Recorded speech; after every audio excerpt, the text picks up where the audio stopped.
Bueno, bien, entonces también muy buenos días para las personas que están conectadas por Facebook, viendo hoy nuestra Parashat Tetzaveh.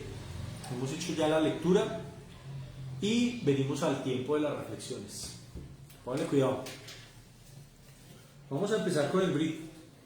La lectura que nos trajo el Brit creo que es la lectura muy apropiada para acompañar la lectura que hemos hecho hoy acerca de las vestimentas sacerdotales, la consagración de los sacerdotes. En una introducción anterior, antes de la lectura de la Torá, debemos recordar que estábamos diciendo que no podemos nosotros hacerle el quite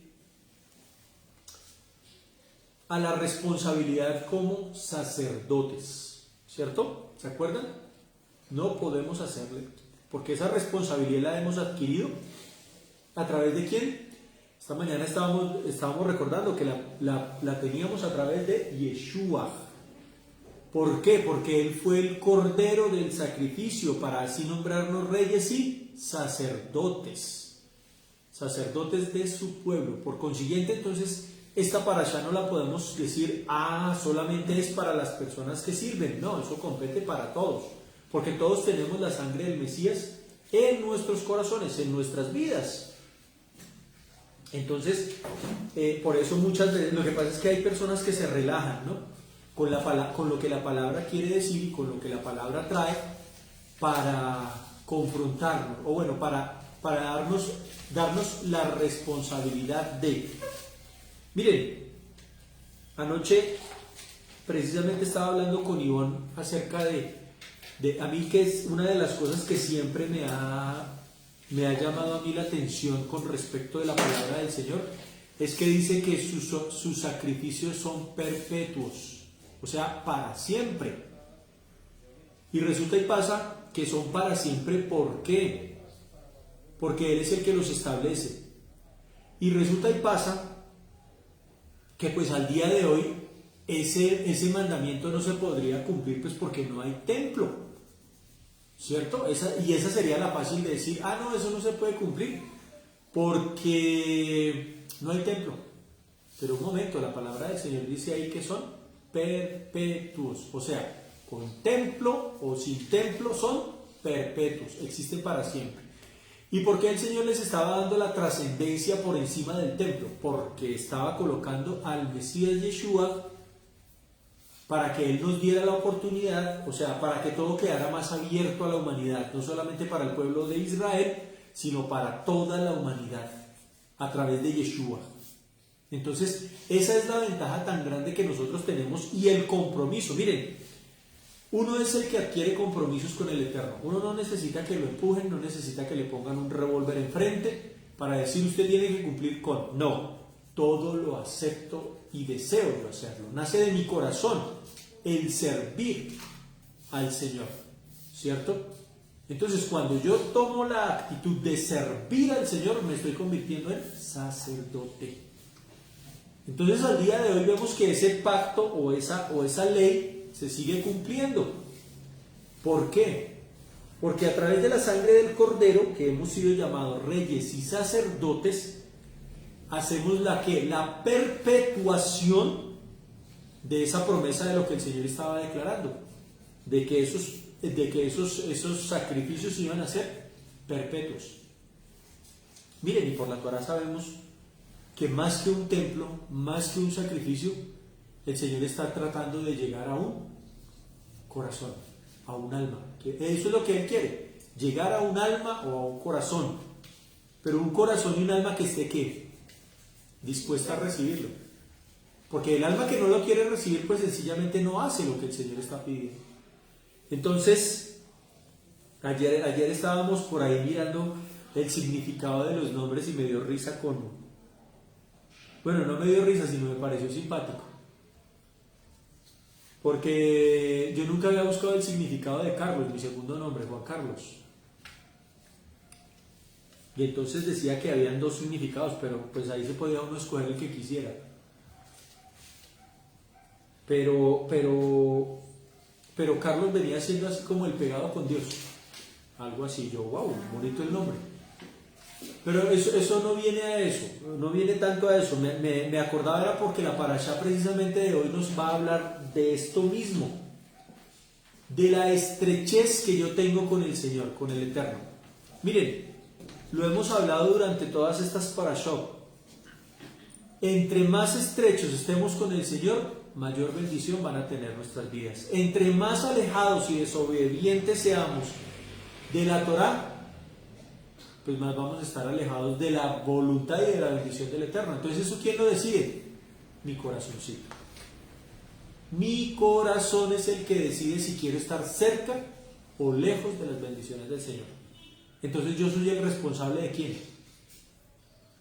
De mí. De mi relación con el Señor. Entonces, dependiendo de cómo tomemos esta parashá, pues así mismo también va a ser nuestra relación con el Señor. Si el Señor pide, por ejemplo, vestiduras santas, eso yo lo decido ser santo con el Señor. Eso no me lo van a imponer nadie, eso yo lo decido. Yo quiero santidad, yo quiero apartarme para el servicio del Señor. Eso surge del corazón del ser humano. Y ahí es donde nosotros podemos hacer que esa secuencia perpetua de los mandamientos continúe. Y eso es lo que está esperando el Señor. Eso es lo que está esperando el Eterno. Y quiero retomar con la lectura que hemos tenido del Brit del día de hoy, que creo que es la más espectacular.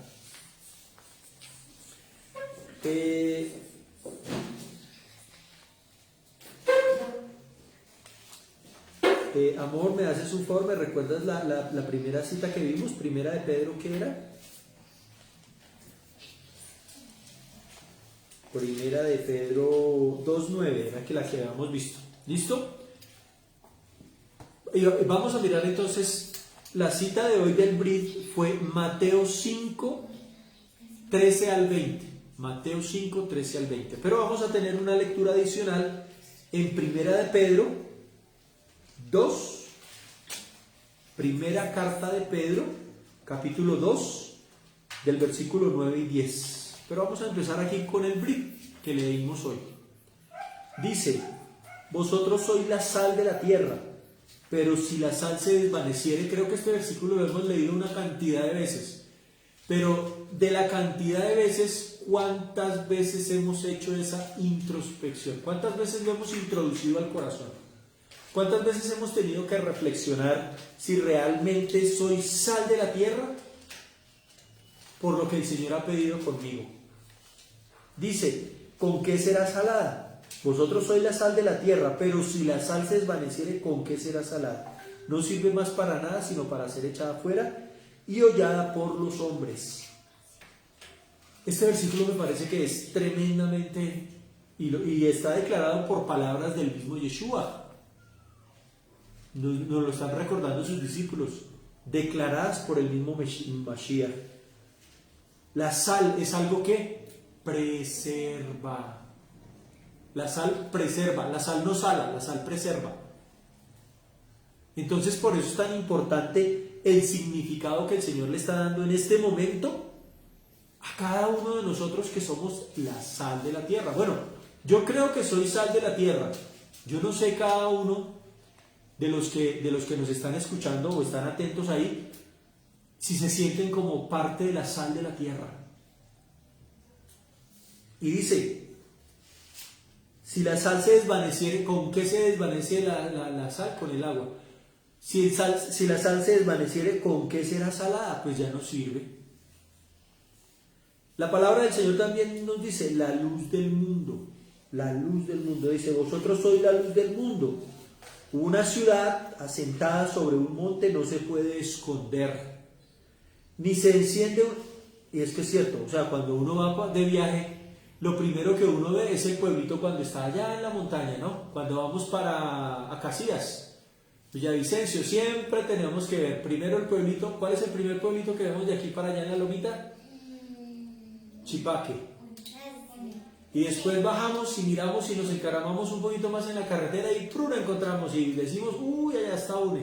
en la montaña, imposible no verlo. Por allá está Chipaque. Entonces, es lo mismo con las personas que nos identificamos como hijos del Señor. Y esto creo que es una palabra de un tanto de confrontación. Dice, vosotros sois la luz del mundo. Una ciudad asentada sobre un monte no se puede esconder. Mis actos no se pueden esconder, mis pensamientos no se pueden esconder, mis palabras no se pueden esconder, mis actitudes no se pueden esconder. ¿Por qué? Porque yo soy luz, dice el Señor. Luz. Dice, ni se enciende una luz y se pone debajo de un almud. O sea, yo no voy a prender un bombillo en el piso, bueno, aunque los hay hoy en día, ¿no? O un bombillo debajo de la mesa, aunque también los hay. Pero no alumbran como deben ser, ¿cierto? No alumbran como debe ser. Dice, así alumbre, y a lo que se está refiriendo el Eterno, Yeshua dice, así alumbre vuestra luz delante de los hombres para que vean vuestras buenas obras y glorifiquen a vuestro Padre que está en los cielos. O sea, miren, por nuestras obras, el Señor es glorificado. Y nosotros decimos que amamos al Señor.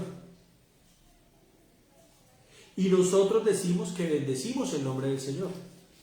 Y nosotros hablamos que es que el Señor nos ama y nos guarda y nos ayuda. Pero son nuestros actos los que al final del día van a dar cuenta que sí supimos vivir ese día para que el nombre del Señor sea glorificado. O sea, así es como cierra el día. Y yo creo que esa es la evaluación que todos tenemos que hacernos al anochecer. ¿Hoy fue glorificado el nombre del Señor por mi vida? ¿Hoy fue glorificado el nombre del Señor por mis actos? ¿Hoy fue glorificado el nombre del Señor por el testimonio de lo que soy? ¿Sí ven? Entonces el Señor siempre va a mirar es ahí, al corazón, al actuar, a la decisión del ser humano. Y eso es que aroma, olor grato, olor fragante para el Señor. Miren, y lo más tremendo que me parece a mí de todo esto es que no se puede uno esconder de la presencia del Señor. De los hombres uno se puede esconder, pero de la presencia del Señor uno no se puede esconder. Y cuando uno ha obrado mal, uno sabe que ha obrado mal, que ha actuado mal, ¿cierto? Y uno sabe en qué momento no fue glorificado el nombre del Señor. Cuando la palabra del Señor dice que, oiga, exáltenme con salmos, con salterios, con arpa, con alabanzas, pero si mis obras no son acordes a la palabra que yo he aprendido, ahí hay algo mal, entonces estoy equivocado, no estoy haciendo bien. Y que el Señor tenga misericordia de mí porque no estoy haciendo bien. Y era lo que hemos venido viendo de la Torá. Y aquí en el versículo 17 de este capítulo 5 de Mateo dice, no penséis que he venido para abrogar la ley o los profetas. ¿Sí ven? No he venido para abrogar, o sea, para quitarla, para reducirla. La ley no ha sido quitada, o la enseñanza y la instrucción que dio el Señor en el monte Sinaí no fue retirada. No va a ser abrogada, no va a ser quitada. Ni a los profetas, dice, no he venido para abrogar, sino para cumplir. O sea que el Señor cumplió, vean, ahí está, ahí es donde yo quiero que tengamos atención. Ahí es donde el Señor cumplió, Él cumplió como cordero.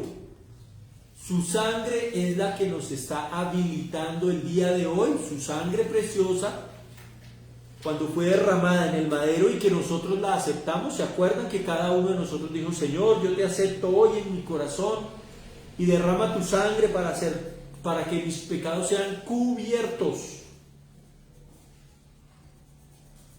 Entonces dice, ahí es donde nosotros entramos en el pacto con el Señor por su sangre preciosa. Porque de cierto os digo que hasta que pasen el cielo y la tierra, hasta que pasen ¿qué? El cielo y la tierra. Miren, y por misericordia del Señor, el cielo y la tierra todavía sigue funcionando. Todavía sigue funcionando. Dice, ni una J, ni una tilde pasará de la ley. Entonces aquí cuando lo traducimos al hebreo, ni una lamed, que es la letra más grande, ni una tilde, o sea, una yod, pasará de la ley. Nada pasará de la instrucción y de la enseñanza que el Señor nos ha dado. Nada pasará. Dice, hasta que todo se haya cumplido. ¿Y qué es eso todo que se haya cumplido? ¿Qué es eso todo que se haya cumplido? Pues la idea es que todos nos volvamos ¿qué? A la presencia del Señor. Aceptemos ser sus hijos, aceptemos ser sus sacerdotes, aceptemos dar testimonio de la obra del Señor a través de nuestras vidas. Es realmente eso lo que nosotros tenemos que ver. Ahí es donde todo se haya cumplido, cuando el hombre haya cumplido toda la Torá. Por eso siempre a mí se me ha hecho como una cosa aquí cuando dice la palabra del Señor, y este mandamiento será perpetuo. Y cuando vemos aquí, pues el Señor también lo reafirma: mis mandamientos van a ser perpetuos, porque yo los voy a cumplir, y todos se están cumpliendo en Él. Y por medio de Él es que se abre la puerta para que todos los que han creído en Él, en el nombre de Yeshua, podamos tener esa bendición de ser llamados hijos del Señor. Dice, de manera que cualquiera que quebrante uno de estos mandamientos muy pequeño, y así enseña a los hombres, muy pequeño será llamado en el reino de los cielos, mas cualquiera que los haga y los enseñe, este será llamado grande en el reino de los cielos. Miren, el privilegio que nosotros tenemos, y por lo que tenemos, mire, yo no sé, pero qué bonito sería, y que el Señor nos lo permitiera y nos ayude, en verdad, sí, que a uno cuando vaya al reino de los cielos, lo vean como esa persona que logró colocar el nombre del Señor en lo alto, que logró que las personas se conectaran a los mandamientos, a la palabra del Eterno, y también elevar sus vidas. Imagínense cómo sería eso de hermoso, delante de la presencia del Señor, uno ya habiendo dejado la tierra y estando delante de la presencia del Señor, y digan, ese hombre o esa mujer fue virtuoso, fue un santo del Señor. Eso sería muy hermoso, porque uno le está dando valor a la obra del Señor, de lo que Él está haciendo sobre la vida de uno. ¿No les parece que digan, uy, ahí viene fulanito? Él es grande, porque Él enseñó los mandamientos, porque Él enseñó la palabra del Señor, y porque a través de eso muchos exaltaron el nombre del Señor. Entonces eso me parece a mí pero fenomenal. Entonces dice, porque os digo que si vuestra justicia no fuere mayor a la de los escribas y fariseos, no entraréis en el reino de los cielos. Mire, cuando habla aquí de los escribas y de los fariseos, pues está hablando de los doctores de la ley. Está hablando de los doctores de la ley. Hoy en día conocidos como, pues, los maestros de Torá. Para ser uno maestro de Torá tiene que convertirse en rabino y haber leído todo el Talmud y todos los sefer judíos que tengan que ver con respecto de la Torá misma, haberla estudiado muchas veces, y un mínimo de 40 años. El título de rabino lo reciben, pero para sostener ese título de rabino, mínimo tiene que tener unos 40 años de estudio de Torá. Y nosotros, con Yeshua, prácticamente que eso como que nos colocó un propulsor. Mi sangre es la que les da a ustedes la validación, o sea, los valida para que ustedes sean testimonio mío. Ahora, miren, ¿qué fue lo más hermoso que colocó el Eterno sobre cada uno de nosotros? Su espíritu, su ruaj. Dice la palabra del Señor, donde está el espíritu del Señor, allí hay libertad. Y Él es el que nos enseña, y Él es el que nos instruye, y Él es el que conmueve nuestro corazón y nuestro espíritu para que nosotros podamos seguir hacia adelante. Entonces, con esta parte y mirando este otro versículo de Primera de Pedro 2, 9 y 10, miren lo que dice. Mas vosotros sois linaje escogido, real sacerdocio, nación santa, pueblo adquirido por Elohim, para que anunciéis las virtudes de aquel que os llamó de las tinieblas a su luz admirable. Esa es la promesa que hay en este momento sobre cada uno de los que hemos creído en el Señor. Todos los que hemos aceptado la sangre del Mesías en nuestro corazón, tenemos esa bendición. Tenemos esa bendición. Fuimos sacados de la oscuridad a la luz admirable. Fuimos sacados de la oscuridad a la luz admirable. Dice, vosotros en otro tiempo no erais pueblo, pero que ahora sois pueblo de Elohim, que en otro tiempo no habíais alcanzado misericordia. Pero ahora habéis alcanzado misericordia. Miren, si nosotros estamos aquí es por pura misericordia del Señor. Por pura misericordia del Señor. Los que están en sus casas escuchando la Torá, por pura misericordia del Señor. Por pura misericordia del Señor. Entonces, por eso esta parashá me gusta tomarla más para mi vida. ¿Qué es mi vida? ¿Qué soy yo? Ahí sí, ¿qué soy? ¿Quién soy? ¿Listo? Entonces miremos unas reflexiones que hay por acá. Dice ese holocausto continuo y diario, ¿cierto? O sea, leíamos y veíamos hoy acerca del holocausto continuo. Dice, Elohim ordenó un servicio de adoración diario en el tabernáculo llamado el holocausto continuo, o tamid en hebreo, tamid, con D final, tamid. Dice, cada día el sacerdocio ofrecía 2 corderos como holocausto para el servicio de ese servicio diario, dos corderos. El holocausto continuo comenzaba cada mañana con un cordero ofrecido como holocausto olá. Dice que los sacerdotes sacrificaron un cordero y lo colocaron sobre el fuego del altar como el primer sacrificio del día. El cordero ardía en el fuego todo el día. Ese era el holocausto continuo. Los sacerdotes colocaban cada sacrificio posterior encima o que se hacía encima del mismo sacrificio en la que ardía el cordero. Cuando concluía el día del servicio del día y los sacerdotes completaron todos los sacrificios para ese día, trajeron un segundo cordero, lo degollaron como olá y lo ponían encima de los restos de las ofrendas de ese día, así intercalando los servicios de todo el día entre los 2 corderos del holocausto continuo. Entonces, primero venían, colocaban el cordero de la ofrenda oficial para el Señor y encima de eso venían los demás sacrificios. Cuando se terminaba el día de las ofrendas, volvían y quemaban otro cordero y lo colocaban encima de todas esas ofrendas que ya se habían presentado delante del Señor. Entonces, a la mañana siguiente el sacerdote retiraron las cenizas y sacrificaron nuevamente un cordero. Dice que lo colocaron en el altar y comenzaron el proceso nuevamente. Entonces, de esta manera, un cordero permanecía continuamente ardiendo sobre el altar delante del Señor.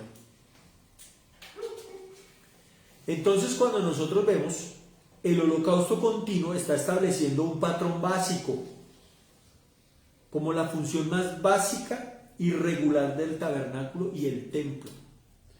Dice que los servicios de oración, el canto de salmos, el encendido de la menorá y la quema de incienso, dice que todo ocurría junto con la ofrenda continua. Los 2 corderos del holocausto continuo, ofrecidos en los tiempos establecidos del sacrificio, crearon la estructura sobre la cual colgaban el resto de los servicios del templo, hasta el día de hoy. Dice, los tiempos de oración de los judíos corresponden a las horas en que se hacían el holocausto continuo. El holocausto continuo conmemoraba la ofrenda durante la ceremonia del pacto de Éxodo 24 en el monte Sinaí. Dice que permanecía continuamente sobre el altar como señal permanente del pacto. Su sangre salpicada diariamente contra el altar. Dice que eso proporcionó un recordatorio constante de sangre del pacto que Moisés aplicó al altar y el pueblo en el monte Sinaí. ¿Se acuerdan cuando Moshe santificó al pueblo y santificó el tabernáculo? Dice que Juan, el inmersor, aludió al holocausto continuo cuando identificó a Yeshua como el Cordero de Elohim. Eso está en Juan 1.29. Juan 1.29. Entonces, ¿por qué hay dos corderos? Dice la pregunta aquí. Para la ofrenda diaria. ¿Por qué hay dos corderos para la ofrenda diaria? Podrían significar al Mesías. Podríamos verlo así. Que de hecho pues no está tan equivocada esa idea de que esos dos corderos podrían estar representando ¿a quién? Al Mesías Yeshua, al hijo de José y al Mesías hijo de David, a Joseph y al Mesías hijo de David. Entonces esos dos corderos del holocausto continuo podrían también aludir a la primera y la segunda venida del Mesías, a la primera y la segunda venida del Mesías. Entonces, porque dice la palabra del Señor en Hebreos 9:28, así también el Mesías, habiendo sido ofrecido una vez para llevar los pecados de muchos, aparecerá por segunda vez para salvación, sin referencia al pecado, a los que ansiosamente le esperan. Entonces miren, la cosa ya está más que clara. Y me parece que esa ofrenda continua es la misma que continuamente en este momento se está presentando allá en los cielos. A Yeshua, el Mesías. Él está presente. ¿Qué pasaría si Él se retirara de delante de la presencia del Padre? Miren, caeríamos en una desgracia tremenda. Porque ya no hay sangre, ya no hay sacerdote, ya no hay cordero. Porque es lo que estamos viendo hasta el día de hoy. Esos sacrificios son perpetuos, o sea, ese sacrificio que hizo el Mesías como cordero para que su sangre fuera para mí, al día de hoy está siendo testimonio fragante delante de la presencia del Eterno. Está siendo testimonio fragante delante de la presencia del Eterno. Entonces miren, si nosotros no le ponemos valor a esto, si nosotros no nos apersonamos de esta relación con el Eterno, estamos dejando una ventaja grandísima encima de la mesa. Y todo porque surge ¿de dónde? De mi corazón, de mi deseo de aceptar esa sangre sobre mi vida. El deseo de aceptar la voluntad del Señor. No me ayudan, pero es que me están doliendo los ojos. De aceptar la sangre del Señor, de aceptar al Cordero sobre mi vida. Entonces, cuando yo empiezo a interiorizar ese entender en mi vida, voy a tener una vida de sacerdote o de sacerdocio delante del Señor, porque el Cordero ya está presente, la sangre ya está derramada. ¿Y ahora quién falta? Pues mi ofrenda, mi holocausto. Ese es el que realmente falta. Para que la palabra del Señor se siga cumpliendo como lo hemos visto, perpetuamente. Perpetuamente. Entonces esto creo que es una parashá que nos está llevando no solamente a quedarnos con que, ay sí, eso es para los sacerdotes. No, eso no es para los sacerdotes solamente, eso es para todos los que tenemos la sangre del Mesías sobre nuestras vidas, porque esa sangre está presente delante del altar, allí en el tabernáculo celestial. Esa sangre está presente como holocausto diario. Entonces, y es claro que si pudiera venir el Señor pronto, ese holocausto se completaría. se completaría. Entonces, pongámosle un poco de atención a eso que el Señor nos está hablando a través de la parashá en el día de hoy. Pongámosle un poquito de atención, pongámosle un poquito de tiza para poder empezar a darle valor de lo que somos. Porque muchas personas, hay varias personas que no se creen espirituales. Hay personas que no creen que el Señor escuche sus oraciones. Hay personas que no creen que pueden reprender demonios y echarlos fuera. Hay personas que creen que no oran porque las personas no se van a sanar. Pero nosotros tenemos que traer a colación en medio de esas situaciones que la sangre del Mesías está ahí presente como testimonio delante del Padre. Entonces la cuestión de cambiar nuestra forma de pensar es importante. Es importante y tiene que cambiarnos mucho, mucho nuestra manera de vivir. ¿Por qué? Y por eso mismo, ¿por qué estamos enfermos? ¿Por qué hay tanta tribulación? ¿Por qué vivimos en situaciones tan estresantes? Cuando el Señor está queriendo el bien, la salud, el bienestar para mi vida. Entonces yo tengo que caer en conciencia y tomar conciencia de lo que realmente tengo que trabajar en mi vida para que el nombre del Señor sea glorificado, como le veíamos ahí en Primera de Pedro 2, 9 y 10. Y por eso es tan importante la obra del Mesías en todo esto. Yo no puedo, o sea, no podemos olvidarnos de la obra del Mesías, y más en estos tiempos.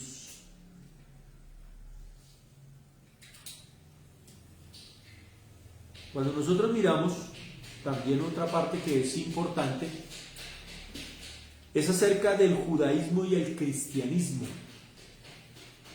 Dice que no mucho después de separarse del judaísmo, el cristianismo desarrolló una clase clerical responsable de pastorear a la gente, ¿cierto? O sea, los que empezaron a nombrar sacerdotes fue la Iglesia Católica, aunque en cada una de sus, bueno, digámoslo así, las tribus, ¿cómo se dice? Las culturas crearon sus propios sacerdotes. Sí, cada familia que salió sobre la tierra tuvo sus propios sacerdotes. Porque siempre, miren, y eso es lo que veíamos, charlábamos ayer con Ivonne, porque estábamos viendo una charla de alguien que me pareció interesante, porque decía, miren, la religión es un invento, y la verdad, termina uno dándose cuenta que sí, la religión es un invento. No me vayan a malinterpretar con lo que estoy diciendo. No quiero que me malinterpreten. El hombre fue el que inventó la religión. El hombre fue el que inventó la religión. Porque de hecho, para conocer la voluntad del Señor, el Señor fue quien dio la Torá. Y dio una cultura, no una religión. La religión es otra cosa. Y los hombres se han tomado de esa cultura para hacer la religión. Y ahí es donde muchas veces está el problema de los dogmas, de las creencias, de la fe, de la contextualidad de la palabra. Y se vuelve religión. ¿Sí me hago entender? Entonces, allí fue donde vemos que fue la parte clerical de pastorear a la gente, oficiar los servicios y administrar los sacramentos. Esa clase clerical de presbiterio pasó a llamarse sacerdotes. Ellos, en la Iglesia Católica, le colocaron el nombre de sacerdotes. Dice que, sin embargo, los diversos sacerdocios de la cristiandad son diferentes del sacerdocio de la Biblia. Son totalmente diferentes esos sacerdotes. Yo no puedo comparar un cura de la Iglesia Católica, no puedo comparar un pastor de la Iglesia Evangélica con un sacerdote judío del templo. No, eso no existe ni la más mera comparación. No existe ni la más mera comparación. Y eso lo vamos a terminar aclarando en una de las parashot que se aproximan. pero no es la comparación. Hoy estamos hablando de un sacerdocio establecido por el Eterno, no establecido por los hombres. Y atención a eso. Dice que el sacerdocio bíblico no está relacionado con el sacerdocio que opera dentro del cristianismo. No está relacionado. La palabra hebrea para sacerdote es Cohen, ¿cierto? Entonces, por ahí cuando nosotros vemos en las películas que aparece alguien con el nombre Cohen, ese viene de familia sacerdotal. Ese sí es oficialmente un sacerdote o pertenece a la familia sacerdotal del pueblo de Israel. Un levita también. Un levita. O de apellido levita. Sí. Levita. Los apellidos que aparecen aquí son Cohen, Cohen, Can o Cohen. Entonces ahí sí probablemente puede ser descendiente o familiar de Moisés o de Aarón. Entonces, si alguno de nosotros tiene ese nombre, cuente con que en algún momento algún familiar suyo sirvió en el tabernáculo o en el templo de Jerusalén. Dice la palabra del Señor en Éxodo 28:1: entonces acerca a ti a Aarón, tu hermano, y a sus hijos con él, de entre los hijos de Israel, para que me sirvan como sacerdotes, a Aarón, Nadab y Abiú, Eleazar e Itamar, hijos de Aarón. Ellos eran los que iban a servir como sacerdotes. Entonces,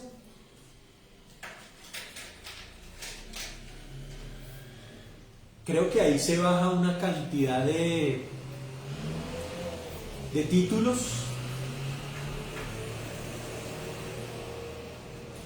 de deberes y de títulos y de tareas con respecto al sacerdocio. Entonces, ya hay una separación, ¿cierto? Cuando yo hablo de un sacerdote judío, no tiene nada que ver con un sacerdote de la iglesia católica o no tiene nada que ver con la iglesia protestante. Dice que en la Biblia solo los descendientes de Aarón podían ser sacerdotes. Dice que nacieron en el puesto. Ellos no hacían votos de celibato. En cambio, el sacerdocio se transmitía a través de las familias, o sea, ya tu familia es una familia sacerdotal. Dice que los descendientes de Aarón han intentado preservar su linaje familiar a través de las generaciones. Los sacerdotes son un grupo de familias especial dentro del pueblo judío, y la mayoría de las comunidades judías tienen varias familias que pertenecen a ese sacerdocio. Dice que los sacerdotes y los rabinos no son lo mismo. O sea, cuando nosotros vemos un rabino, no podemos pensar que él ya es un sacerdote. Es totalmente diferente. No son lo mismo. Un rabino es alguien que asistió a una escuela rabínica o a una yeshiva y recibió la ordenación rabínica por parte de un organismo de ordenación oficial dentro del judaísmo. O sea, perdona a mis hermanos que los hacen llamar rabinos sin haber entrado a una yeshiva y haber estudiado y haber sido por una ordenanza judaica, haber sido declarados rabinos. Qué pena, pero no son rabinos. Se hacen llamar rabinos. Entonces también hay que tener mucho cuidado con eso. Mucho cuidado con eso. Y además la palabra del Señor dice: no llaméis rabí, no llaméis rabí a cualquiera de ustedes. Nuestro único rabí, ¿quién es? El Padre, Yeshua. Dice, cualquier judío puede convertirse en rabino, y una sola comunidad judía a menudo tiene muchos rabinos. ¿Listo? También dice que hasta el día de hoy los sacerdotes conservan su condición sacerdotal en el judaísmo. Los descendientes de Aarón todavía están sujetos a restricciones especiales y leyes de la Torá que se aplican al sacerdocio bíblico. O sea, estas familias han sido apartadas porque, como decíamos, nacieron con el título, nacieron con el cargo ya puesto, lo traían. El que alguien nazca de una familia judía sacerdotal ya nace con el servicio para el Señor. Ellos son los que tienen privilegios especiales en las sinagogas y son los que prácticamente sirven en ciertas funciones especiales muy rituales. Entonces, uno de los ejemplos que nos dan, que dice que si algún rabino, algún sacerdote judío está presente en ese sábado, dice que se le da la primera oportunidad para que lea la primera aliyá. Se le da la primera aliyá para que lea. O también al final de las oraciones del sábado. Dice que también es llamado para ofrecer la bendición sacerdotal sobre toda la congregación. Y dice que también ellos son responsables de los rituales en la comunidad, como la redención de los hijos primogénitos cuando se presentan. Entonces miren que dentro del pueblo judío funciona así, hasta el día de hoy están funcionando así y no es malo, pues porque ellos están haciendo de acuerdo a lo que dice la Torá. Son familias, lo que encontramos aquí son familias. Entonces, cuando miramos, a pesar de estas funciones modernas, el sacerdocio arónico ya no es lo que solía ser antes. Ya no es, pues ¿por qué? Porque no hay templo.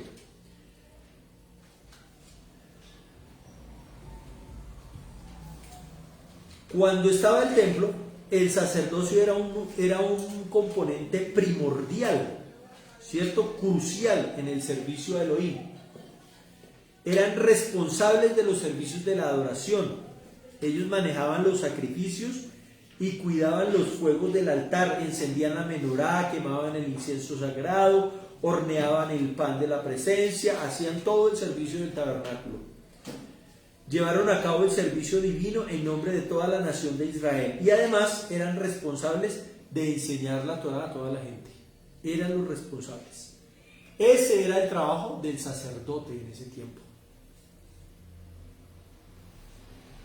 ¿Y cómo lo vemos al día de hoy? Pues al día de hoy lo vemos de una manera particular. Lo vemos de una manera particular. Dice que el sacerdocio ilustra nuestra relación con Dios, con el Eterno. Entonces miren que eso vuelve y nos toca otra vez al corazón nuevamente.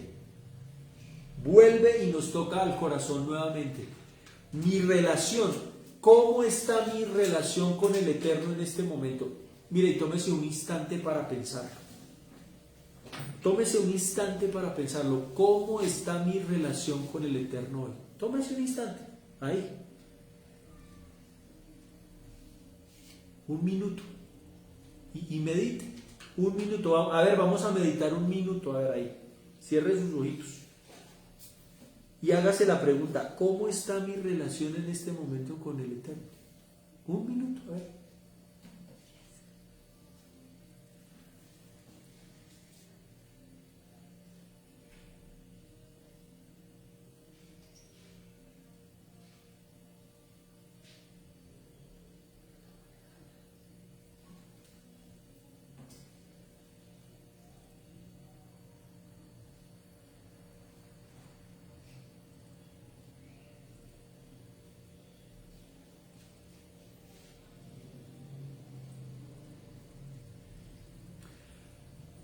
Menos de un minuto hay, pero bueno, este es un momento muy importante porque miren, cuando nosotros meditamos en nuestra relación con el Eterno, creo que quedamos muy confrontados con el Eterno, porque quizás a este momento no hemos sido los sacerdotes que el Señor está esperando que nosotros seamos.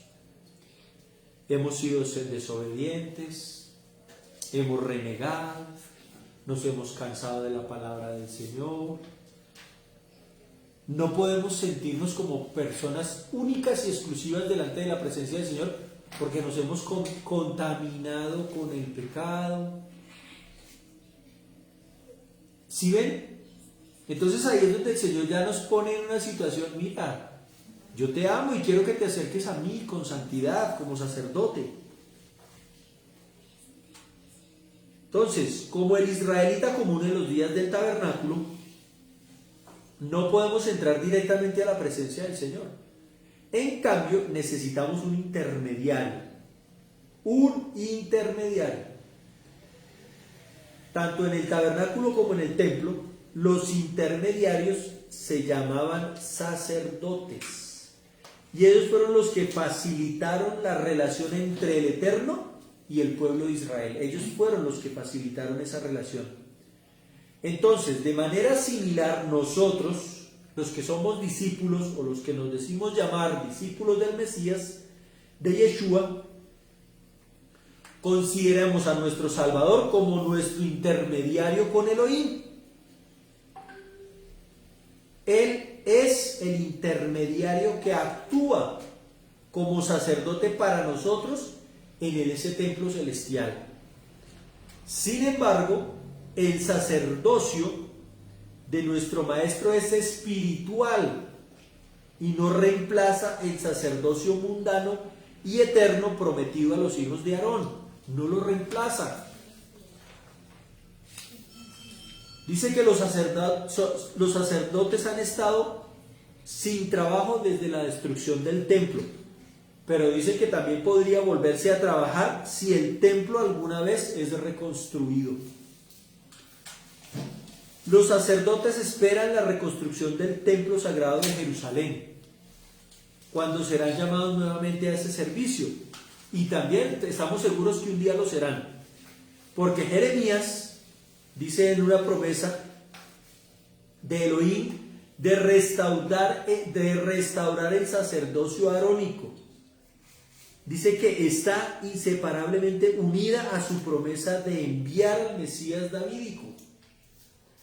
Entonces, recordemos que así dice el Señor: si podéis quebrantar mi pacto del día y mi pacto de la noche, de modo que el día y la noche no lleguen a su tiempo señalado, entonces también mi pacto con mi siervo David será quebrantado, para que él no tenga hijo que reine sobre su trono, y con los sacerdotes levitas, mis ministros. Eso está en Jeremías 33, 20, 21. ¿Qué es lo que nos está queriendo decir el Eterno con esto?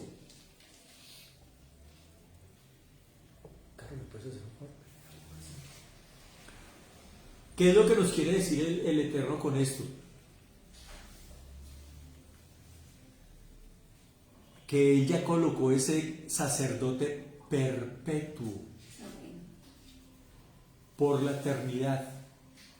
No hay templo, los sacerdotes quieren servir, pero en este momento nosotros ya tenemos un sacerdote especial que está delante del trono celestial, mostrando su sangre preciosa. Y está ministrando según el orden de Malquisedec. O sea, estamos hechos. Exacto, ya está establecido y hasta el día de hoy todas las ofrendas siguen presentándose delante del Eterno.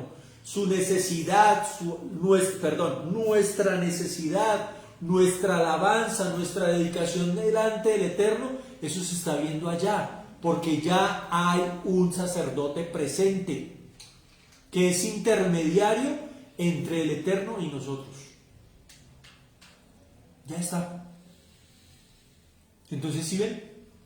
Entonces no pensemos que esos sacrificios no están siendo presentes delante del Eterno. Si lo vemos de esa manera espiritual, el sacerdocio está presente delante del Señor. Gracias. Estamos presentes delante del Eterno. ¿Y sobre quién tiene beneficio? Dígame, ¿sobre quién tiene beneficio? Sobre el que cree. Sobre el que cree. El que cree en la obra del Mesías. El que cree en la palabra del Mesías.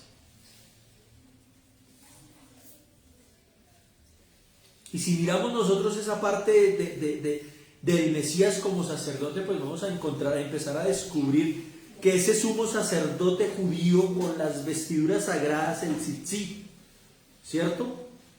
Dice, Aarón el sumo sacerdote recibió una unción especial, como dice la Torá. Entonces tomarás el aceite de la unción y lo derramarás sobre su cabeza y lo ungirás. Eso está en Éxodo 29:7. Dice que la Torá se refiere al sumo sacerdote como Hakohen Hagadol. Entonces, el sacerdote dice que es el sacerdote ungido. El sacerdote ungido. O dicho de otro modo, el Mesías sacerdote. ¿Cómo les queda el ojo? ¿Ah? ¿Cómo queda el ojo en esto? Tremendo. Entonces queda como, o sea, Aarón prácticamente que estaba representando al Mesías ungido.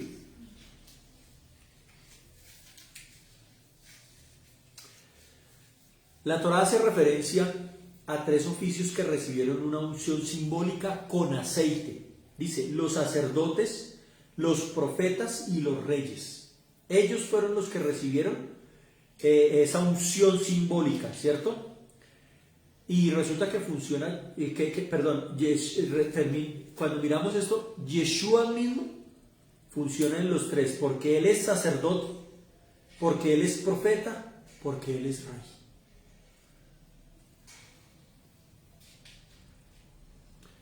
Dice, en su primera venida, ministró como profeta.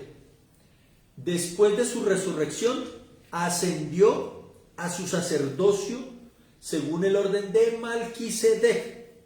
Cuando regrese, gobernará desde Jerusalén como rey. ¿Cómo nos queda el ojo ahí? A ver, ¿cómo nos queda? Entonces no podemos decir que el sacerdocio no es para nosotros. Qué pena, no podemos decir. Ahora miren algo tan especial que también lo podemos modelar para nuestras vidas. Dice, una placa de oro sobre el turbante del sumo sacerdote decía Santo a Adonai, o en hebreo, lo leí el otro día, Kodesh la Hashem. Leí hebreo. La profe me pasó a la pizarra y leí. El sumo sacerdote, por lo tanto, llevaba el nombre de Elohim y actuaba con la autoridad de ese nombre. Las palabras Santo a Adonai indican la propiedad exclusiva de Elohim sobre él. La propiedad exclusiva de Elohim sobre él. Cuando el Mesías entró en esa función espiritual de sacerdocio, después de su resurrección, recibió ese nombre que es sobre todo nombre. Y como lo dice en la Escritura, por esto también Elohim lo exaltó hasta lo sumo y le otorgó el nombre que es sobre todo nombre. Eso está en Filipenses 2:9.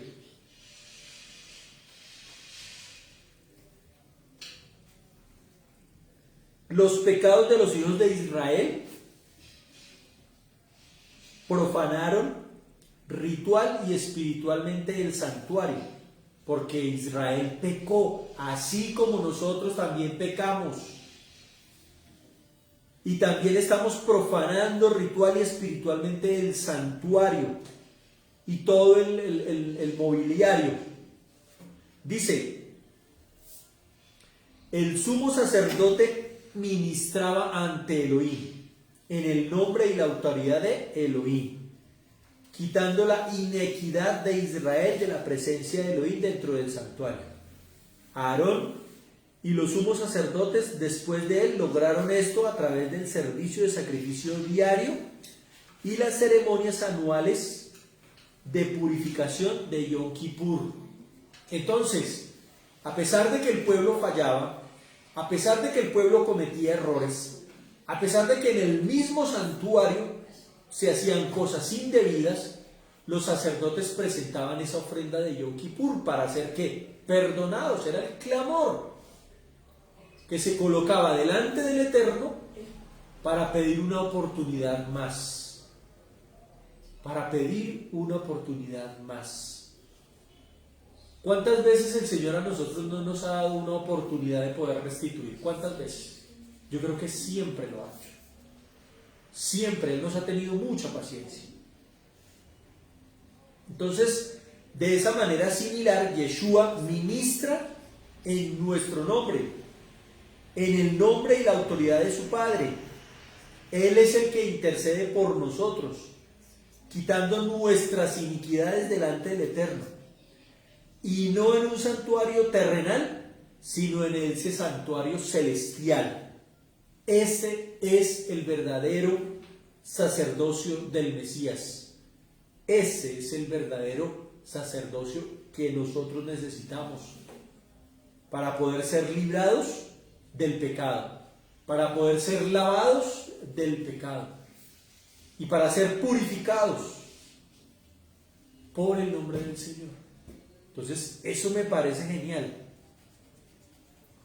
Romanos 8:34 dice: el Mesías Yeshua es el que murió, sí, mas el que resucitó, el que está a la diestra de Elohim, el que también intercede por nosotros. Romanos 8:34. Mire, entonces nosotros tenemos un intercesor. Entonces la oportunidad de servirle al Señor está abierta. La oportunidad de dirigirnos en el camino de las Escrituras está abierta. La oportunidad de empezar a ser sacerdotes delante del Eterno está abierta. Solamente es decisión de cada uno de nosotros que nos tomemos de la mano del Mesías Yeshua. Tomémonos de las manos del Mesías Yeshua.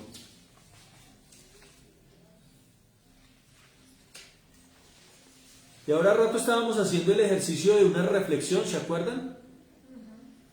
Ahora volvámoslo a hacer. Un minuto para entender que de la mano del Mesías Yeshua tenemos una oportunidad. Tenemos una oportunidad. Que Él es el que está intercediendo, porque nosotros aún no tenemos méritos. Nosotros aquí estamos trabajando, estamos esforzándonos, estamos tomando la identidad como sacerdotes y reyes del reino de los cielos. Aún seguimos trabajando y luchando, porque somos pecadores. Entonces, ¿quién pierde? Pierde el que desfallece en su voluntad y deseo de seguir delante del Padre. Pierde y desfallece su deseo el que no quiere aprender Torah, el que no quiere seguir la Torah, el que no le importa la Torah. Pero los que queremos, tenemos que luchar, tenemos que seguir adelante, tenemos que seguir esforzándonos, porque debemos tener claramente entendido que Yeshua es nuestro intercesor para poder llegar al Padre. Además, dice la palabra, por lo cual también puede salvar para siempre a los que por Él se acercan a Elohim, viviendo siempre para interceder por ellos. Cuando yo elijo servir al Señor, Yeshua mismo me ayuda para que yo pueda salir adelante. Él está intercediendo allá por nosotros. Yo creo que el Señor conmigo, sí, por Dios santo, qué vergüenza. No, Señor, tenle paciencia. Es que Él es un poquito lento, demorado para entender la palabra del Señor, por favor.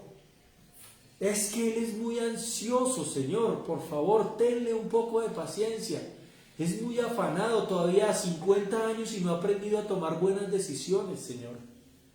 Tenle paciencia. Se va a tomar su tiempo, pero lo va a lograr. Tranquilo, Señor. Perdonémosle los pecados a este muchacho. Porque es terco y duro de servir, pero ahí lo llevamos, Señor. Entonces, si ven, no desaprovechemos esa oportunidad, porque no somos perfectos, pero el perfecto es Él. Ahora también, pues con esto debemos entender que el Señor, el Mesías Yeshua, en ningún momento ha reemplazado el sacerdocio arónico, porque ese sacerdocio va a permanecer. Dice en Hebreos, ahora bien, Si Él estuviera en la tierra, ¿no sería sacerdote en absoluto? Pues Él sería sacerdote en absoluto. Pero por eso no se Ya que hay quienes ofrecen los dones según la Torá, los cuales son figura y sombra de las cosas celestiales, de lo que ha de venir. Eso está en Hebreos 8, 4 y 5. Dice, las ceremonias levíticas funcionaron como una copia y sombra del servicio en el templo celestial. Es sombra de lo que había de venir. Entonces, que el Señor nos ayude a poder seguir trabajando en ser personas dedicadas a trabajar por ser sacerdotes y sacerdotisas delante del Señor. No perdamos el asombro con el Señor, no perdamos con el asombro. Y ayudémonos los unos a los otros para poder lograr ese beneficio que el Señor nos está trayendo, nos está extendiendo al día de hoy. Mire, un sacerdote tiene que vestir con prendas de honor. Prendas de honor. Un sacerdote tiene que vestir con prendas de honor. Y me parece que nosotros, siendo espirituales, si soy espiritual por dentro, tengo que ser espiritual por fuera. Esto es lo que nos enseña la palabra del Señor. Si adentro hay espiritualidad, por fuera, ¿qué tiene que haber? Pues espiritualidad. Y es ahí donde falla nuestra fe, porque a veces dividimos la falsa, ¿cómo es que dicen? Esa falsa realidad de la fe. Porque uno siempre mira la realidad, todo lo que está pasando de sus ojos, delante de sus ojos. Uno ve que está lloviendo y no, esto fue el diluvio. Tan exagerado, no fue el diluvio, fue una lluvia, ya va a salir el sol. No, es que el día de hoy fue pero pésimo. Pero ya está dejando de llover y ya salió el sol. Ya aclaró. Entonces muchas veces nosotros terminamos dándonos un poco duro, ¿no? Entonces miren, hay una cosa que dice la gente, ¿no? No es el exterior lo que importa, solo importa el corazón. Y dice, en realidad el exterior a menudo revela mucho sobre lo que sucede en el interior. Y eso es muy cierto. Vean, miren, todos hemos podido ver en nuestras ciudades personas en la calle. Y usted puede ver mucha gente en la calle, pero ya sabe cuál es la persona en la calle. ¿Por qué lo sabe? ¿Por qué lo sabe? por sus vestiduras. La vestidura que lleva. Sucias, harapientos, no lleva zapatos, se puede oler a 4 cuadras, lleva su talego encima, hace muchos años no se ha bañado. ¿Qué hay dentro de ese corazón? Dolor, amargura, tristeza, soledad, abandono. ¿Qué más hay? Alejamiento del Señor, no hay espiritualidad, está un cautiverio, está dominado por el diablo. Es fácil. Pero si nosotros salimos o nos vamos a una fiesta, todos pitinos, ¿cierto? Todos bonitos, con su traje de luz, bien arreglados, peinaditos y todo esto, y empezamos a mirar esa combinación de olores y perfumes que se mueven en medio del ámbito. No, pero pues todos estamos bien, ¿cierto? ¿Cierto? No, todos somos, ¿cómo se diría el día de hoy con los jóvenes? Estamos ¿cierto? Estamos en la onda. Bueno, no sé cómo se dirá el día de hoy porque las palabras han cambiado. Pero uy, no, todos estamos bien, somos buenos, somos bonitos, estamos bellos. ¡Qué hermoso! Ah, no, pues la pinta lo dice todo. Pero ¿qué del que va triste? ¿Del que va amargado? De pronto del que va buscando hacer otras cosas que no se deben hacer, ¿cierto? Planeando el mal. Porque yo me acuerdo cuando los chinos decían, no, pues yo me voy a la fiesta, pero yo me voy a buscar chinas. O me voy a buscar el rato, o mirar a ver con quién paso la noche. Y así es como funciona la cosa. O sea, no nos abramos los ojos aquí porque realmente así es que funciona. Entonces, lo bonito y todo eso, por la noche ya la otra madrugada, cuando terminan van desbotonados, sin el abrigo, las mujeres descalzas porque ya los zapatos le pesan. Entonces realmente ¿con qué venían en su interior? Entonces miren, nosotros tenemos que ser personas coherentes. Si somos personas espirituales, eso espiritual tiene que salir a flote. Si no sale, pues fácil, no es espiritual. Así de sencillo. Si no vemos lo de afuera como lo estamos percibiendo desde el interior, no hay concordancia, que era algo que yo hablaba el otro día, no hay, espero que tengan señal, no hay integridad, no hay integridad. Dice que el Señor ordenó a los hijos de Israel que hicieran vestiduras especiales para los sacerdotes, para que los sacerdotes las usaran mientras oficiaban en el tabernáculo. Dice que harás vestiduras sagradas para Aarón tu hermano, para gloria y hermosura. ¿Para qué eran las vestimentas? Para presentarse en delante del Señor. Para mostrar gloria y hermosura. O sea, para verlos bonitos. Y siempre aparece en esto de las vestiduras del Cohen. La historia de ¿quién fue el que salió a recibirlo? Fue Carlomagno, creo que fue el que salió a recibirlo, un sacerdote, y él le dijo: yo no me imaginé que esto fuera tan hermoso. Se ve un hombre de paz, un hombre de bien, fue lo que dijo este señor, de gran esplendor. Pero esas eran las vestiduras que mostraba, pero era coherente con lo que había dentro de él, era coherente, por eso lo vieron que, wow, resplandeciente. Entonces las vestiduras del sacerdocio fueron apartadas con el propósito de servir a Elohim en el tabernáculo. Por consiguiente, pues no debían ser utilizadas para ningún otro propósito. No podían ser para ningún otro propósito.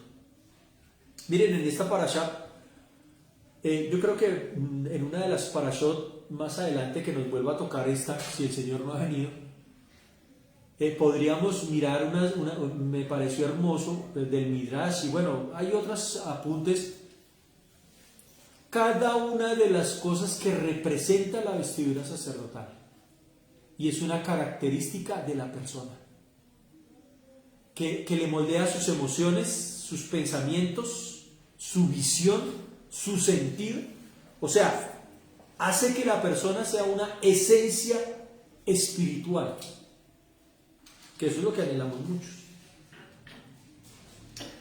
Listo, entonces, la santidad no significa que haya algún tipo de bondad mística unida al objeto, ¿cierto?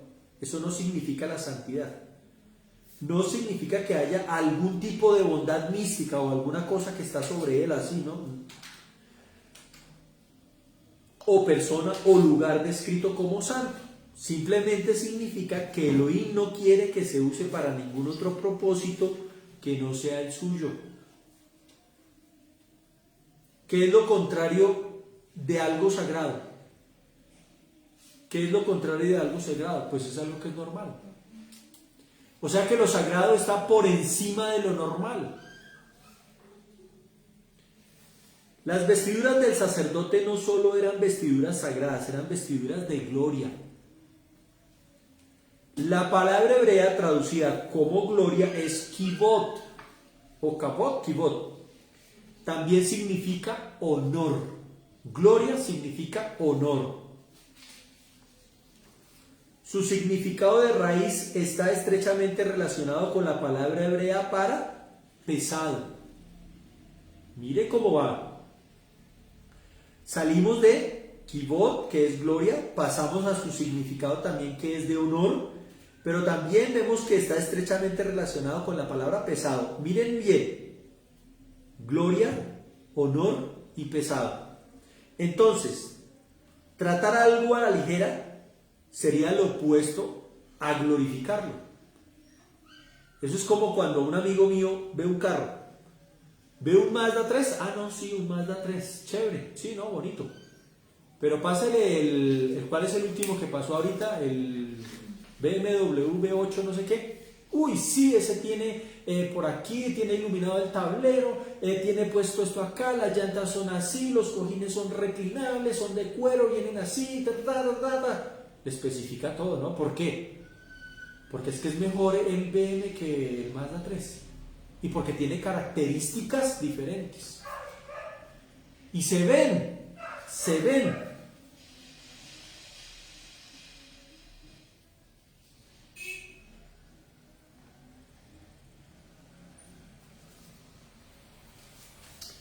Y una de las características que miren, hay un rabino que enseñó algo muy interesante. Dice que este rabino señala que las vestiduras de los sacerdotes no estaban destinadas a glorificar a los sacerdotes que las vestían.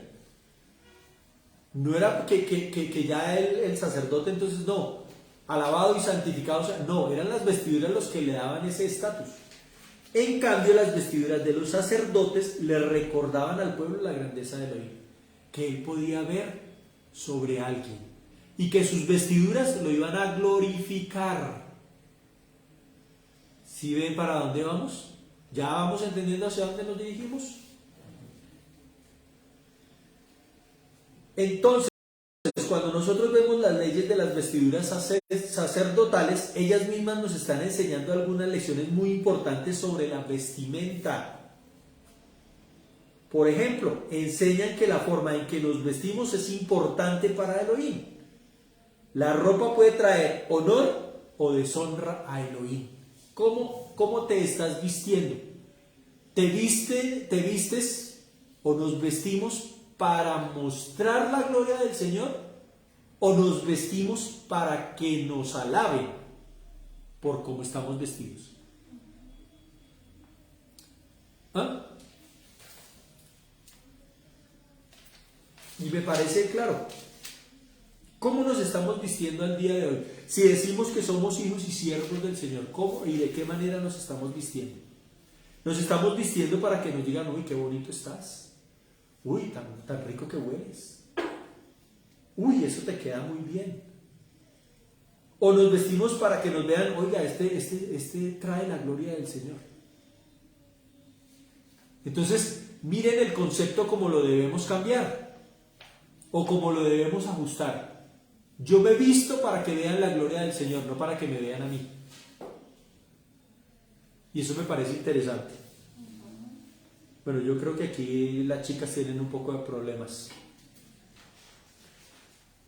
Pero bueno, no sé, uno de hombre pues 1, 2, 3 y salió, pero la chica siempre se toma su tiempo, ¿no? Entonces, lo ideal es que las chicas se estén arreglando para que muestren la gloria de Dios. Muestren la gloria de Dios. Eso es lo que nosotros esperamos. Y los chicos también, los jóvenes, los hombres también. Vestirnos ¿para qué? Para que vean la gloria del Señor. Entonces, ¿por qué? Porque es que la ropa puede traer honor o deshonra al Señor. Lo que hablábamos de la persona de la calle. ¿La persona de la calle está mostrando la gloria de Dios? Yo creo que no. La persona de la calle o la que vive en la calle está mostrando lo que el diablo está haciendo con ella.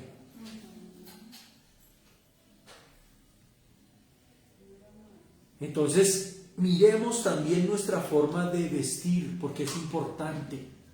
Muestra lo que somos, muestra lo que hay dentro de nosotros.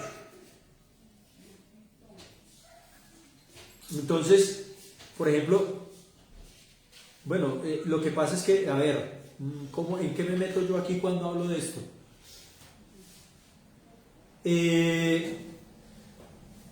Pues tengo que hablar de las mujeres, porque precisamente en la psicología de la mujer, mi esposa me ayuda en eso, para ellas es muy importante verse bien, que las vean. ¿Por qué? Porque la naturaleza está establecida así. Las mujeres, los hombres vivimos por lo que vemos, ¿cierto? O sea, somos muy visuales. Los hombres somos muy visuales. Y de esto pues las mujeres lo saben. Entonces por eso es que se arreglan también. Y también por eso ahí mismo es donde el diablo también aprovecha porque sabe que tenemos esas debilidades, tanto de un lado como de otro. De pronto una mujer, al vestirse de una manera, no sé, provocativa, en su parte interior está pidiendo es alguien que me quiera, alguien que me ponga atención, alguien que me mire.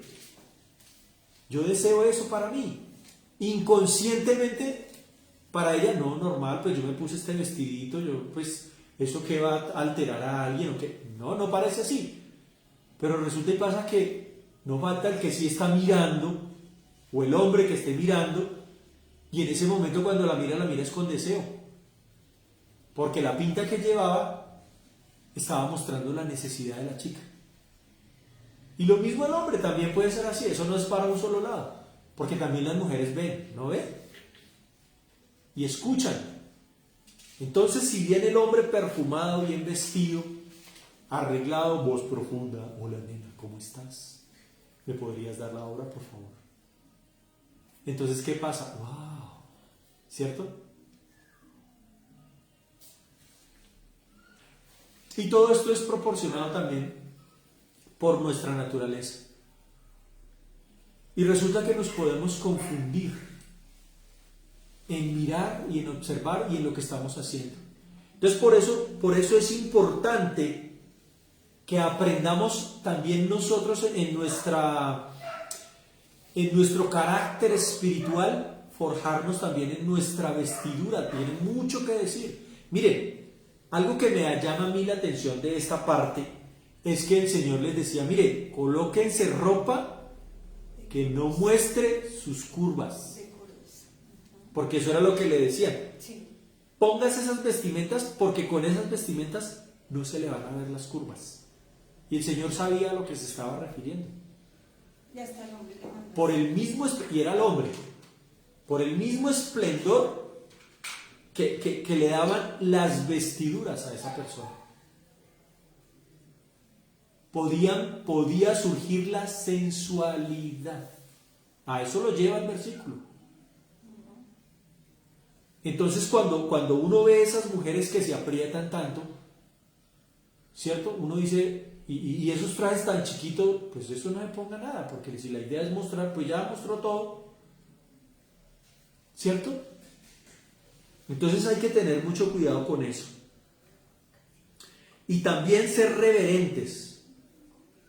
Porque miren que muchas veces dentro de los mismos lugares sagrados, ¿cierto? Durante el servicio. Ahora la gente ha tomado como pero eso yo para qué me he visto así, eso vámonos en chancletas, eso pongámonos en pantaloneta, eso pongámonos el saquito ahí, vamos, eso allá no lo reciben. Además, como es pandemia. Como el Señor era todo humilde. Exacto, sí, es que el Señor es humilde. Entonces, en muchas congregaciones e incluso en las mismas sinagogas se ha vuelto muy popular vestirse informal. No, es que voy informal. Entonces, miren, cuando nosotros podemos ver que las personas se visten mejor cuando van a un restaurante caro o cuando asisten a los servicios de adoración, ¿sí? En las asambleas mesiánicas también dice que la gente rara vez se viste lo mejor posible para guardar el sábado o Shabbat. No, esto yo me voy en sudadera, no hay problema, como es Shabbat. ¿Y dónde está? Ahí es donde uno mira. Bueno, si usted está trabajando en su santidad, de hecho su santidad de adentro no está mostrando la santidad de afuera, porque va a un lugar santo, o bueno, a un lugar santo. No siendo santo, pero donde se declara el nombre del Señor, donde se va a querer ese acercamiento de santidad. Entonces, ¿por qué se viene en pijama? Pero vámonos para la fiesta, y en la fiesta sí nos tenemos que poner el traje, es frac, tiene que ir bien planchadito, bien estiradito, las líneas bien delineadas, el pantalón con la caída perfecta, zapatos bien brillados. Pero es que vamos, es para la congregación, eso no hay a quién lo va a ver a uno. Además, todos los hermanitos vamos bien, así igual.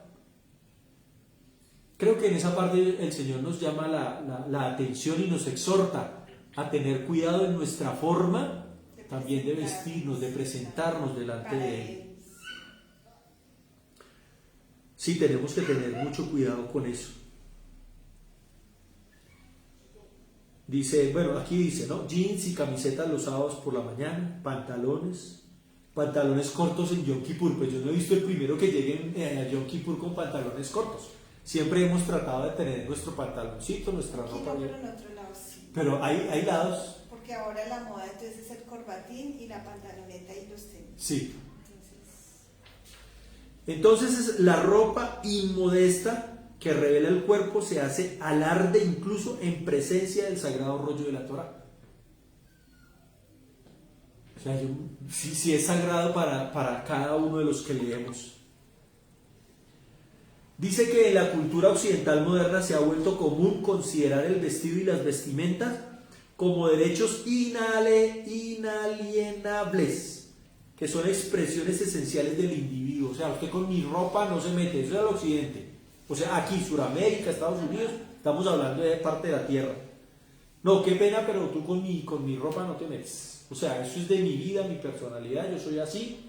Y así funciona, por favor, respeta mi espacio. Respeta mi espacio.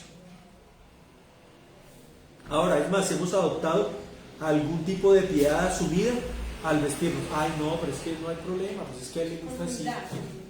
¿Sí? Entonces, ay, no. Como en humildad es el roto en el jean. Sí. Oye, el otro día, ¿verdad? Fuimos a mirar, yo quedé aterrado. Esos pantalones más caros de los que fuimos a ver, rotos y todos colgados ahí. Todos colgados, y arras. Rotos y Y nos fuimos para el otro lado y los otros bien limpiecitos, bien alisaditos, bien bonitos. Y baratos. Y el más económicos. Y un pantalón roto más caro, ¿qué es eso? Perdón. Y lo que pasa es que como pensamos en esa piedad y ay no, sí, así, yo me he visto así, todo humildito, ¿no?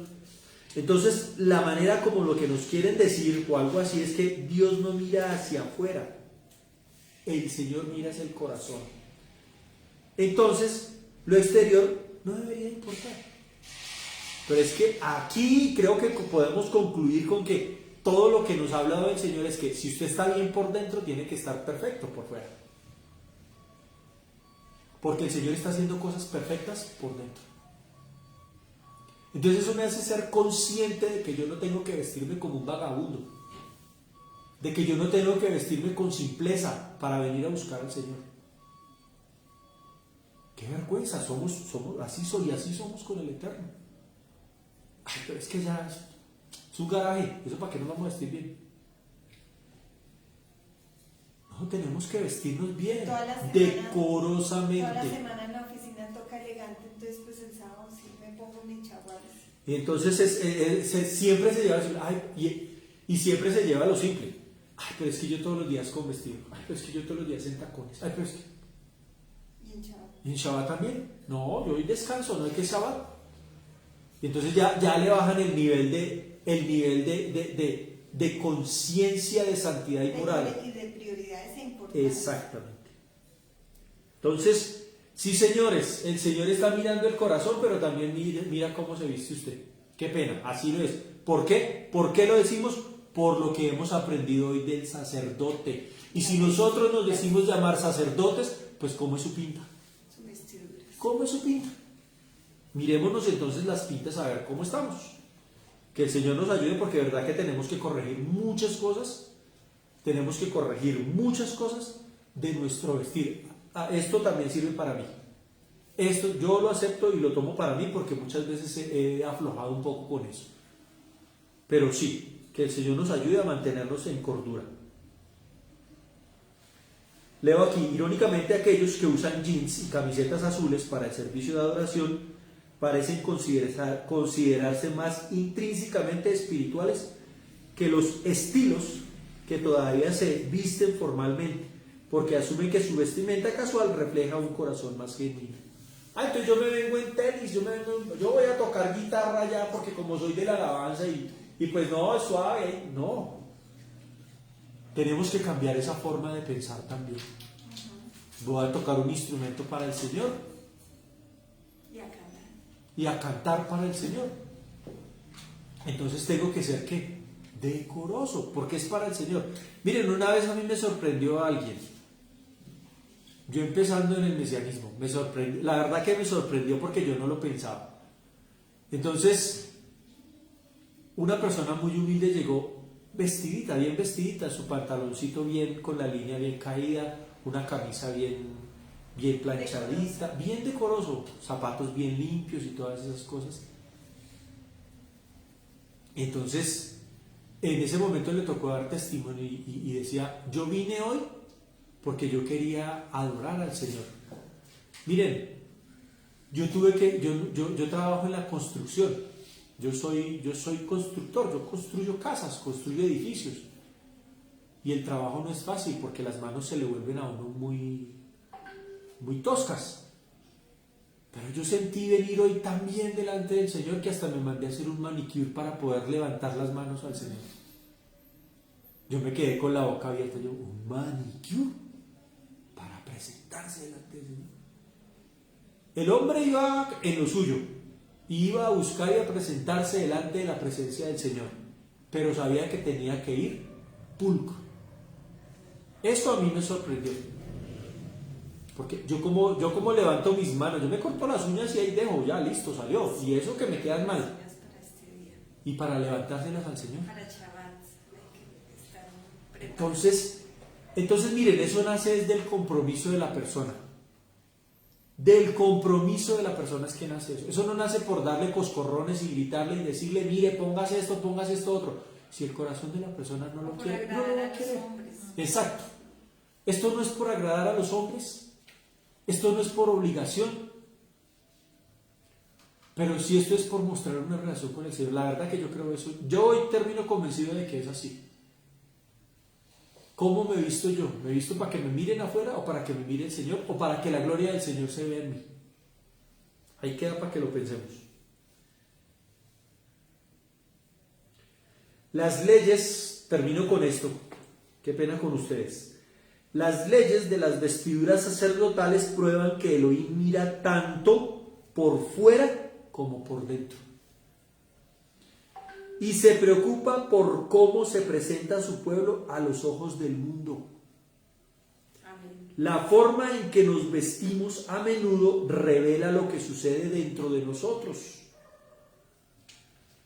Vuelvo y repito, la forma en que nos vestimos a menudo revela lo que sucede dentro de nosotros. También reflexiona sobre Elohim. Vestirse irrespetuosamente en sus días santos, en sus santos lugares de adoración, es faltarle respeto al Eterno. Y eso es verdad. No nos digamos mentiras, eso es verdad. Así es. Así es.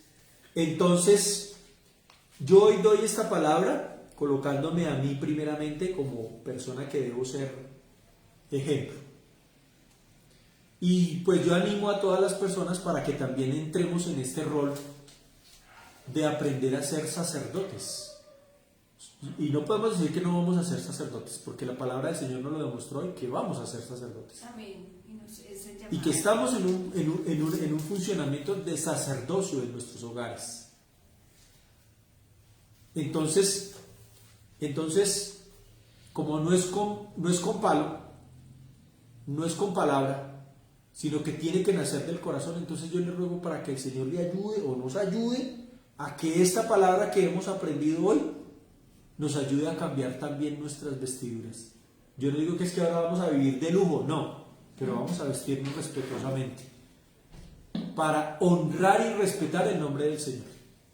Esto es lo más importante que tenemos que ver aquí. Entonces miren, no nos desligamos de la Torá, no nos desligamos de las leyes perpetuas que hay en la Torá, no nos desligamos de Yeshua como nuestro sacerdote presente que nos ayuda a seguir y surgir hacia adelante. Entonces me parece que la palabra del Señor hoy es clara. ¿Por qué? Porque a la final, ¿a qué es lo que nos está mandando Él? A ser santos. La palabra del Señor dice, sed santos porque yo soy santo. Las vestiduras que le dio Él a los sacerdotes son vestiduras que le agradan a Él. Entonces miremos qué es lo que le agrada al Señor y empecemos a entrar en esa tónica que el Señor está queriendo para nuestras vidas. Listo, vamos a dejar hasta aquí por ahora. Creo que la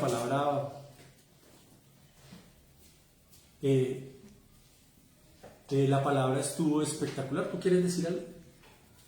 Sí, una anécdota con respecto de las vestiduras es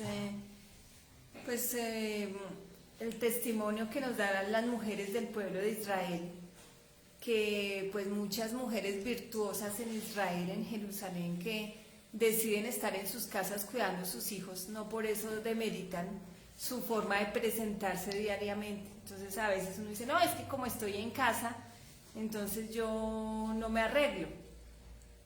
Y pues resulta que antes la mujer virtuosa es la que anda ataviada aún dentro de su casa, o sea, uno no se arregla para salir a la calle, sino se arregla primeramente para el Señor, dice la palabra, y también dice para el esposo, para sus hijos. Algo muy hermoso que siempre mi abuelita hacía cuando iban a llegar por la tarde los hijos de trabajar y uno la veía lavándose la cara y aplicándose labial. Y yo le decía, abuelita, ¿y por qué se echa labial a esta hora? Y dice, pues para que me vean bien arreglada. Y para que los hijos la vieran cansado como fuera, pero la vieran arreglada, siempre con buen semblante, ¿no? Y pues esos son de verdad formas que le muestran a uno para quién uno se arregla, ¿no? Primero su casa, primero el Señor, porque siempre la gente piensa, no, es el centro comercial. Cuando la gente muchas veces en el centro comercial ni siquiera miran qué tiene uno. Tantas personas que hay en el centro comercial y uno no se da cuenta quién, ni nunca conocemos a nadie. Tenemos que arreglarnos para el Señor, para nuestra familia primeramente.